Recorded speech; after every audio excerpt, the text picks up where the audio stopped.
Bismillahirrahmanirrahim. Assalamualaikum warahmatullahi wabarakatuh. Alhamdulillahi rabbil alamin. Wassalatu wassalamu ala asrofil anbiyahi wal mursalin Sayyidina Muhammadin wa ala alihi wa sahbihi ajma'in. Rabbi shrah li sodri wa yasir li amri wahlul uqdata min lisani yafqahu qawli. Amma ba'du. Pertama-tama marilah kita panjatkan puja dan puji syukur kehadirat Allah Subhanahu wa taala yang telah memberikan kita nikmat iman, nikmat Islam, nikmat sehat, taufik serta hidayahnya.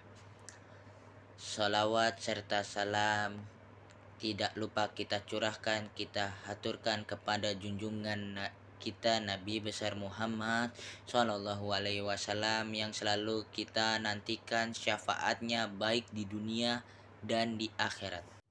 Sebelumnya saya di sini membuat video untuk mengerjakan tugas. Saya sendiri bernama Muhammad Jibril Ramadan, kelas 11, ingin membawakan dengan tema tauhid Nabi Ismail alaihissalam dalam menjalankan perintah Allah Subhanahu wa taala. Nabi Ismail putra Nabi Ibrahim dan Siti Hajar, usianya mencapai 137 tahun. Dari segi silsilah, ia masih keturunan Nabi Idris alaihissalam dan Nabi Nuh alaihissalam. Ia dibesarkan di lingkungan masyarakat yang taat beribadah. Di antaranya jasa-jasa Nabi Ismail adalah yang pertama membangun Masjid Al-Aqsa di Palestina, yang kedua mensyariatkan ibadah kurban bagi umat Nabi besar Muhammad SAW, yang ketiga membantu ayahnya membangun Ka'bah di Masjidil Haram di Mekah. Beliau ketika masih bayi mampu mengeluarkan air dari tanah dengan kedua kakinya atas izin Allah Subhanahu wa taala seketika masih bayi. Diselamatkan oleh Allah Subhanahu wa taala ketika akan disembelih oleh Nabi Ibrahim alaihi salam sebagai kurban atas perintah Allah Subhanahu wa taala, dan beliau juga mendapatkan ilham menemukan batu dari surga saat membangun Ka'bah. Nabi Ismail adalah pijakan kakinya yang dapat menjadi sumber mata air yang sampai saat ini disebut air Zam-Zam. Keteladanan Nabi Ismail alaihissalam selalu patuh dan taat kepada Allah Subhanahu wa taala. Ia melaksanakan perintah Allah. Nabi Ismail alaihissalam selalu sabar menjalankan perintah Allah Subhanahu wa taala. Dan Nabi Ismail alaihissalam adalah pekerja keras. Sejak kecil ia ikut membangun Ka'bah. Suatu ketika Nabi Ibrahim alaihissalam mengalami mimpi untuk menyembelih Nabi Ismail alaihissalam anaknya. Nabi Ibrahim pun mengatakan mimpi tersebut kepada Ismail.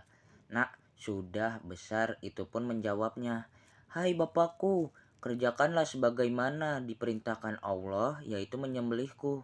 Mudah-mudahan Bapak akan menyaksikan, berhati sabar." Dengan hati yang sebelum bimbang, akhirnya Nabi Ibrahim alaihissalam pun membulat tekad, dan dibaringkanlah Ismail alaihissalam ke tanah dengan maksud akan disembelih. Pada saat itulah Allah Subhanahu wa taala menggantikannya dengan seekor biri-biri yang sangat besar, dikarenakan sabar dan ketakwaannya. Nabi Ibrahim alaihissalam bersama anaknya yaitu Nabi Ismail alaihissalam kemudian mendirikan Ka'bah yang menjadi kiblat bagi umat manusia dalam menunaikan ibadah. Usia telah dewasa, Nabi Ismail alaihissalam menikah dengan wanita Jurhum. Nabi Ibrahim alaihissalam berkunjung ke rumah anaknya dan disambut oleh menantunya. Menyaksikan menantunya seorang yang tidak berbudi, Nabi Ibrahim alaihissalam berkata kepada menantunya, "Jika nanti suamimu pulang dari berburu, ceritakanlah kepadanya bahwa ada seorang tua yang ciri-ciri dan sifatnya begini datang berkunjung.